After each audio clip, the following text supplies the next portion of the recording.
situé dans la partie sud-ouest de la Macédoine, à environ 3h30 de bus de Skopje, la capitale, se trouve l'une des perles des Balkans, la ville d'Ohrid.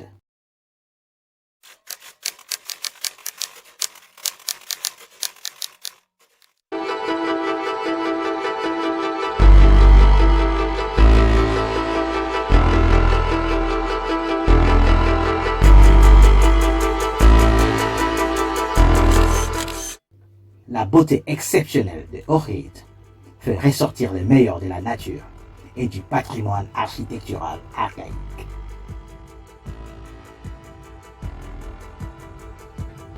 Abritant de rues étroites et pavées et une architecture médiévale, une visite à Ohrid en Macédoine du Nord peut ressembler à un voyage dans le temps. Pourtant, pour être frappé par d'énormes vagues de tourisme, Ohrid est un paradis pour les vacanciers, avec des plages scintillantes, des vues spectaculaires et une riche cuisine méditerranéenne et turque, les tout disponibles sur un budget. Si vous voulez aller plus loin avec votre argent pendant les vacances, oubliez Paris, Londres, Barcelone. Ohrid est l'endroit où il faut être.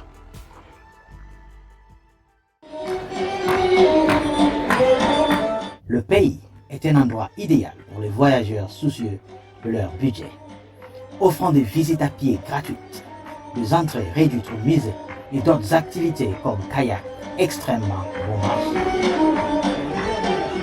Au fait, nous avions décidé de venir dans ces pays, de visiter la Macédoine du Nord, parce que les images que nous avions vues du lac Ohrid sur Internet étaient époustouflantes.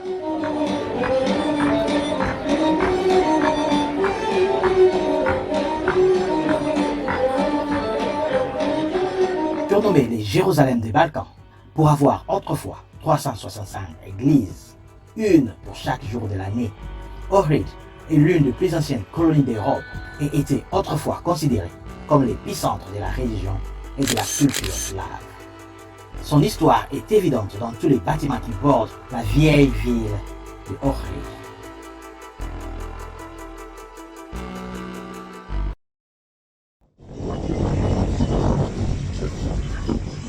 Cependant, c'est le lac Ohrid qui fait de la ville un artefact historique. Âgé de 3 millions d'années, il est l'un des lacs les plus anciens et les plus profonds d'Europe et donne à Ohrid le prestige d'être nommé site du patrimoine mondial culturel et naturel de l'UNESCO.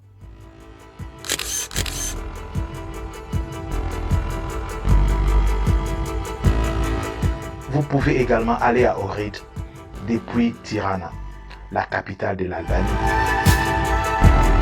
Ça prendra environ 3 heures de bus.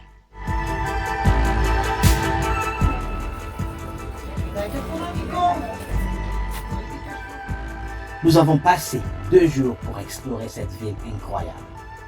À Ohrid, presque toute chose est liée au lac. Le premier jour était consacré à l'exploration du lac Ohrid. Nous avons fait une excursion en bateau pour découvrir d'autres villes et villages situés sur le littoral du lac Ohrid avec ses plages intéressantes.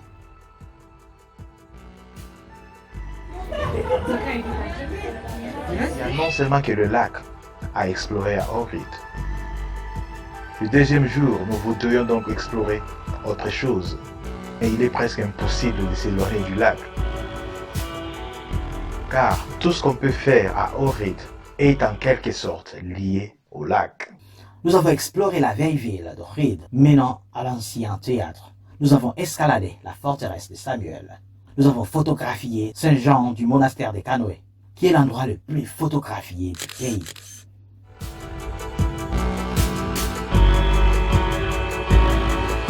Premier jour, le lac d'Ohrid.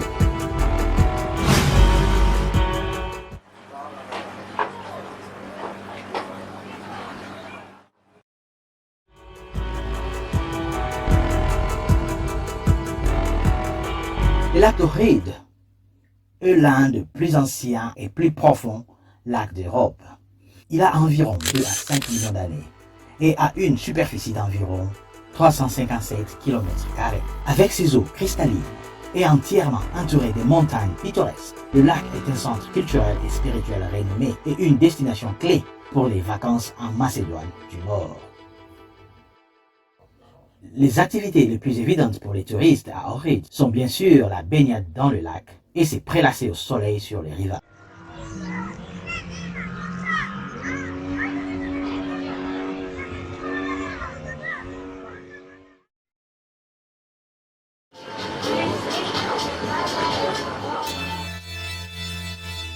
Les excursions en bateau sur le lac d'Ohrid constituent un passe-temps populaire pour les personnes visitant la ville et de nombreuses options sont disponibles pour les personnes intéressées. Lorsque vous visitez Ohrid, une promenade en bateau sur le lac est incontournable.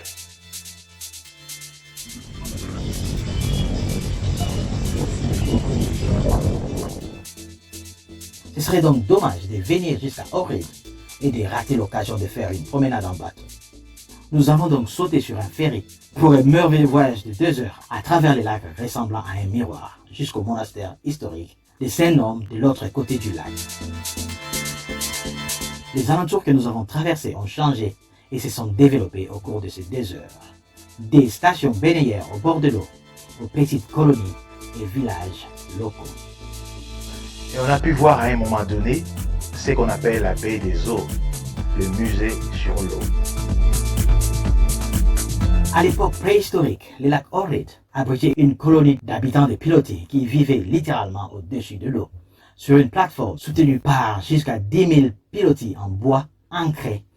Le musée est une reconstruction élaborée de la colonie, telle que les archéologues pensent qu'elle aurait ressemblé entre 1200 et 600 avant Jésus-Christ.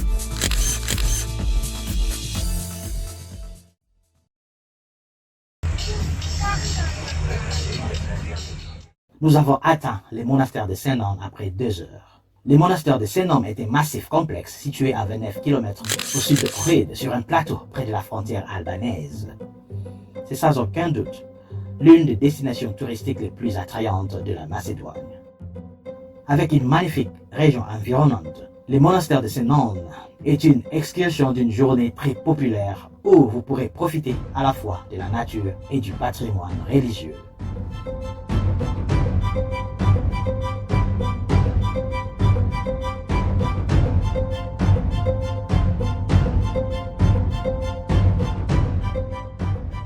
Il y avait beaucoup de parents décorant la cour. Nous avons essayé de capturer quelques photos pendant qu'ils paradaient autour de l'église.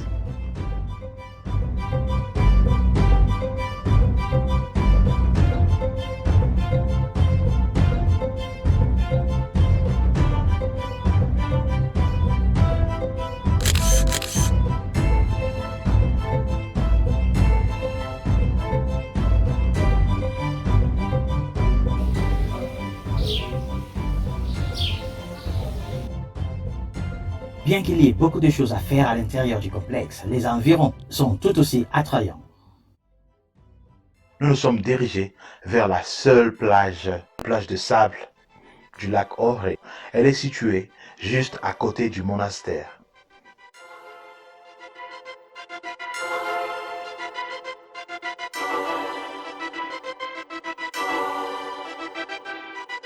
Nous sommes restés à la plage jusqu'à ce qu'il soit temps pour nous de retourner au bateau sur le chemin du retour à Ohrid.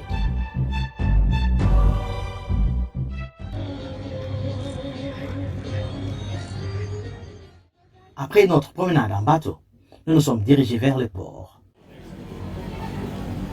Nous nous sommes promenés dans les bazars d'Ohrid. Comme Ohrid est un grand centre religieux et culturel, elle n'a jamais été un centre commercial important, ce qui est évident par la taille de son bazar. C'est un simple bazar composé d'une seule rue. Le bazar d'Ohrid est la partie la plus animée d'Ohrid. Deuxième jour, l'église Saint-Jean de Canet, la forteresse de Samuel, théâtre antique de Ohrid.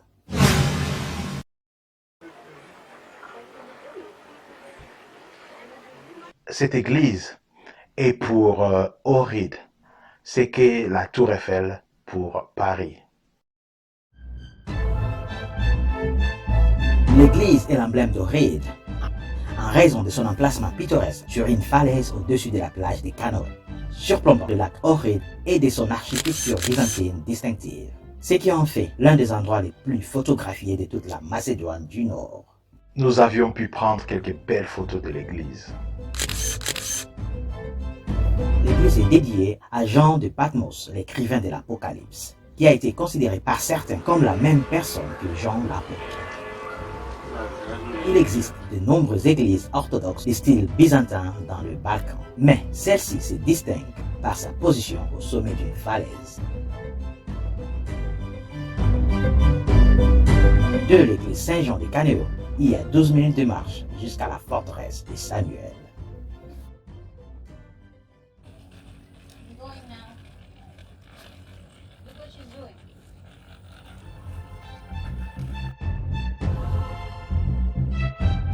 La forteresse de Samuel était le quartier général de l'Empire macédonien sous le règne de Samuel au Xe siècle.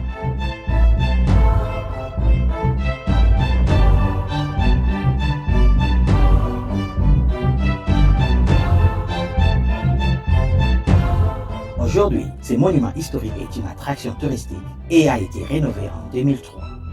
Les visiteurs peuvent visiter la forteresse et monter les escaliers pour marcher le long de ses remparts.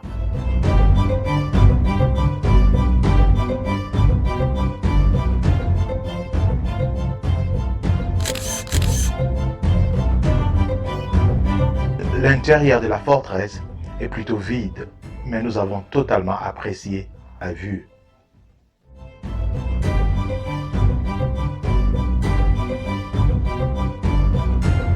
Les vues de la forteresse sont difficiles à battre, car vous pouvez voir toute la vieille ville et admirer le lac dans les deux sens.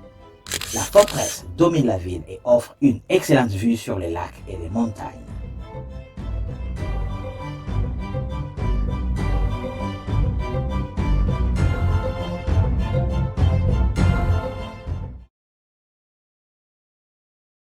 De la forteresse de Samuel, il faudra 6 minutes à pied jusqu'au théâtre antique d'Ohrid.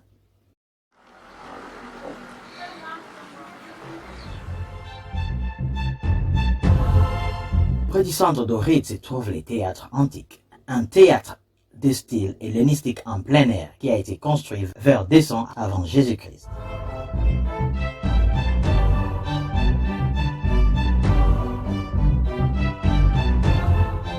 D'une capacité de 4000 spectateurs, à l'époque romaine, il était utilisé pour des batailles de gladiateurs et pour exécuter de chrétiens, conduisant ainsi à son abandon après la chute de l'Empire romain.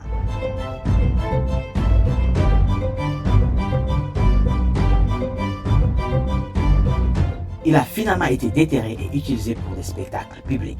En raison de son acoustique, il est choisi comme l'une des principales scènes où se déroule le festival d'été d'Ohrid. Les chanteurs et acteurs de renommée mondiale se sont produits dans ce théâtre antique.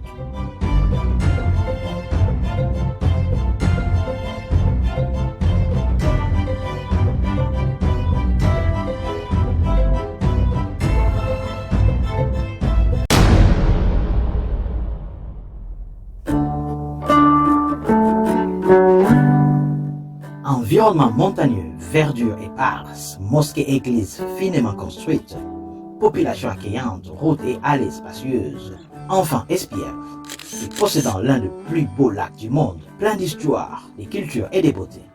Ohrid est vraiment une ville merveilleuse et la photo parfaite ne sera jamais un problème à Ohrid car à chaque virage, il y a un cadre parfait pour la photographie.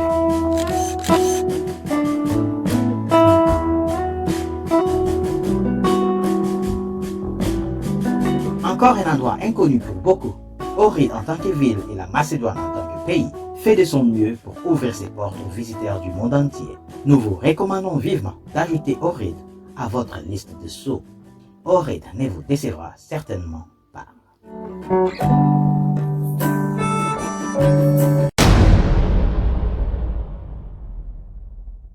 Merci d'avoir regardé notre vidéo. Prochainement, nous vous amènerons à Rio de Janeiro. Jusqu'à ce moment, continuez bien de voyager. À bientôt.